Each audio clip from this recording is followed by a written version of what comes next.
We will now start the Maimar Bitachon from the Beis Halevi. The Beis Halevi starts Choyves HaBitachon Baba Psukim Har Berov U'Misfor.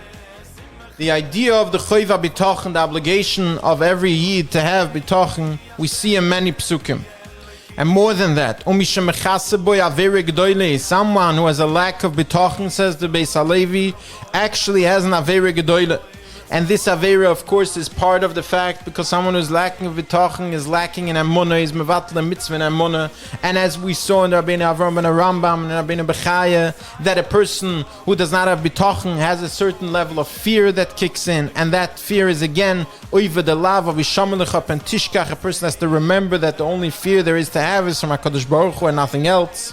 Va'avera zu atzmo, says the Beis Halevi, and this avera itself, in other words, the lack of bitachon, goyrem loy lipoil, this causes a person to fall, this causes a person to find failure. Kemaimer HaKosov, as the Pasuk in Mishli says, cherdas odom yitin moike shebeitach b'Hashem yisugov, this what that we had already from the Rishonim, dal yedei ze sheyechra da odom v'yefachid meizadava, just through the factor that a person has fear from something other than HaKadosh Baruch Hu, and he doesn't have bitachon HaKadosh Baruch Hu, zehu atzmoi goyrem loy, this in and of itself, just the fear, will cause him sheyinosei in the front of moikesh sheloi hoyo klal mikoydem boisadava. This in and of itself will bring harm and challenges upon him, just having fear and having a lack of bitachon.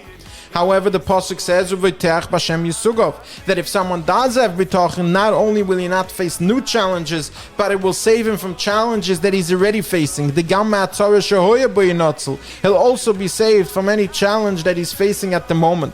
Ubiyirmi Yekosov, the Pasuk says in Yirmi, Al-Techas Mipneim, you shouldn't have fear from them, because then I might allow your Rahman al-Islam to be annihilated before them. So again we see that the tzara comes because of the lack of bitachon, because of the fear. And as the Gemara says in Brachas, Yehuda ban Nosson avashakol v'azl basreder Rav Amnuna, Yehuda ban Nosson was walking behind Rav Amnuna, asnach, and he was moaning and groaning. Amalei, so Rav Amnuna told him, Yisurim boyahu gavr l'asuyan afshei, this guy is trying to get tzaras on himself. The Chsiv, as the Pasuk says, Pachad pochadati vayesoni v'ashiyogoriti bali.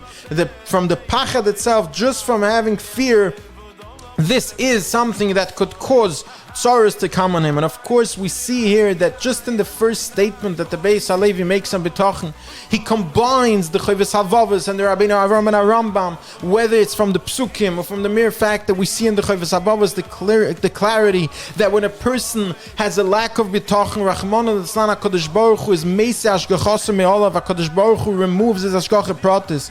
And of course from that to get to the conclusion that when HaKadosh Baruch Hu Rahman al-Islam removes his ashgacha pratis from a human being, of course he faces additional challenges, of course he faces additional tzaras.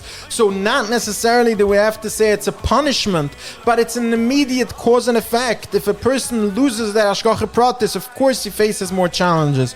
On the other hand, it brings from the pasuk from Mishli, from Shlomo HaMelech, just like the Rabbeinu Avram and Rambam did, that when a person has bitachon b'Hashem, that in and of itself will save him from tzaras, just like we had repeatedly from the Rishonim. Have a